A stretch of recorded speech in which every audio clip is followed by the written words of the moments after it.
안녕하세요. 최나정 팀장입니다. 예비 부모가 되면 여러 가지를 준비하는데요. 그중 하나가 태아보험이죠. 그런데 막상 준비하려면 아는 건 없고 막막하기만 한데요. 그래서 태아보험 총정리 오늘 준비했습니다. 영상 끝까지 보시면 태아보험은 이런 거고 어떻게 준비하셔야 하는지 깔끔하게 정리가 되실 겁니다. 우리가 태아보험이라고 하지만 태아보험이라고 하는 상품이 따로 있는 건 아닙니다. 어린이 종합보험에 조산, 선천질환, 장애 등을 보장하는 태아특약을 함께 준비하는 보험인데요.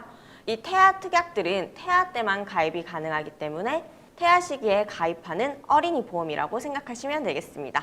태아실비 역시 태아 시기에 가입하는 실손의료비인데요. 그런데 실손의료비는 실제 사용한 병원비에서 자기부담금을 제외한 나머지를 돌려주는 보험이죠. 그럼 태아 시기에는 산모가 병원에 가는 거지 태아는 실비 보장을 받을 수 없는데 왜 미리 준비해야 하나 라는 의문이 생길 수 있는데요.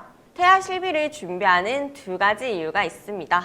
첫 번째, 태아 기간에 이상 소견이 있거나 출생 후 병력이 있거나 인큐베이터에 들어갔다면 실비 가입에 제한이 생길 수 있습니다. 두 번째, 태어난 후에 실비를 가입한다면 선천적인 질환은 보장이 어렵지만 태아 때 실비를 가입하면 선천질환까지 보장받을 수 있기 때문인데요. 실비는 전회사 보장 내용이 동일하기 때문에 태아보험 준비하실 때 함께 준비해 주시면 되겠습니다. 그럼 태아보험 언제 가입해야 할까요? 추천드리는 건 1차 기형아 검사 전입니다. 태아 이상소견, 산모 임신에 대해서 이상소견, 또 약을 드시거나 한다면 태아보험 가입이 어려워질 수 있기 때문에 미리 준비해 주시는 것을 추천드립니다. 그리고 임신 22주 차까지 태아보험 가입이 가능합니다. 그리고 보험 보장 기간인 만기, 제일 인기 있는 만기가 30세, 100세 만기인데요. 저는 30세 만기 추천드립니다. 간단히 살펴보면 100세 만기는 100세까지 보장받을 수 있어 든든하지만 보험료가 비싸죠.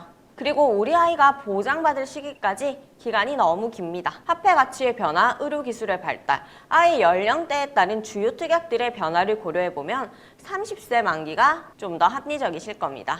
그 다음 보험료인데요. 태아보험은 보험료를 보시면 출생 전, 출생 후로 구분되어 있습니다. 납입하실 보험료 대부분은 출생 후 보험료이기에 출생 후 보험료 기준으로 보시면 되고요.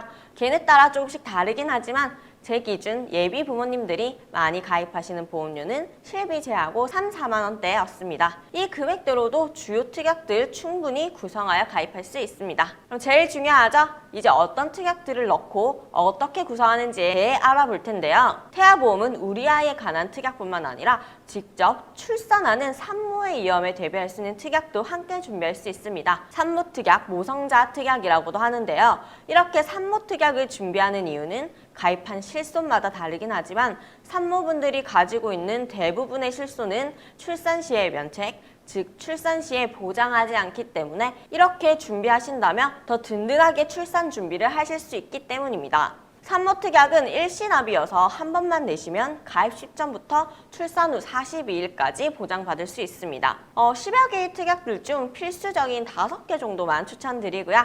이렇게 구성한다면 산모의 나이나 주수에 따라 달라지지만 12주차 기준 일시납 3만 원대로 준비하실 수 있습니다. 자세한 내용은 제 다음 영상에 올라올 예정이니 좋아요와 구독, 알람 설정 부탁드리고요.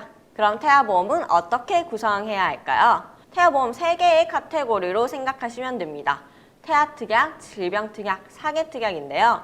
태아특약의 핵심은 기형출산, 선천이상, 선청장애에 대한 보장과 출생 직후 인큐베이터 입원 시가 주요 보장 내용이기에 장애출생담보, 저체중아 입원, 신생아 질병 입원, 선천이상 수술, 내성마비 진단, 8대 장애 진단 특약들로 준비해 주시면 되고요. 태아보험은 200여 개가 넘는 특약들이 있기 때문에 필수 특약과 불필요 특약들을 잘 구분해서 구성하셔야 하는데요. 보험 가입 주 목적은 큰 치료비 부담이 발생하는 경우에 보장받기 위해서죠. 그래서 중요한 건 치료비가 높게 발생하는 내용들에 대해 구성해야 합니다. 바로 입원과 수술이고요. 그리고 3대 진단비, 암, 내 심장 질환 역시 꼭 챙겨주셔야 하는데요. 주요 질환인데다 혹 꼭 치료하게 되면 높은 치료 비용과 부대 비용이 발생하기 때문에 역시 필수로 구성해 주셔야 합니다. 상해 특약 역시 입원, 수술 특약과 휴유장애, 뼈가 약하고 출산 시에도 골절이암이 있기 때문에 골절 진단비, 또 아이들은 부주의하고 피부도 매우 약하죠? 화상 진단비도 같이 가져가 주시면 됩니다. 이런 특약들을 구성하실 땐 보장 범위가 좁고 중복 보장하는 특약들은 피하시면 되는데요. 충수염 수술비, 5대 골절, 식중독 입원 일당, 희귀난치성 입원 일당처럼요. 그리고 확률은 낮지만 혹여 치료나 수술을 받게 되면 큰 비용이 필요하고 보장 금액 대비 보험료는 저렴한 가성비 특약이라고도 불리는 이식수술비, 중증화상 부식 진단담보 특약들은 함께 추가하셔도 좋습니다. 이런 필수 특약, 불필요 특약 좀 더 궁금하다 하시는 분들은 제 이전 영상 보시면 더 꼼꼼하고 자세한 내용 확인할 수 있으시고요. 태아보험에 관해 궁금한 점이 있으시거나 설계에 기타 도움이 필요하시다면 언제든지 아래 링크나 연락처를 통해 연락 주시면 친절히 상담 도와드리겠습니다. 오늘 영상이 도움이 되셨다면 좋아요, 구독, 알람 설정까지 꼭 눌러주시고요. 저는 다음에 더 유용한 영상으로 찾아뵙겠습니다. 감사합니다. 본 광고는 광고 심의 기준을 준수하였으며 유효기간은 10일로부터 1년입니다.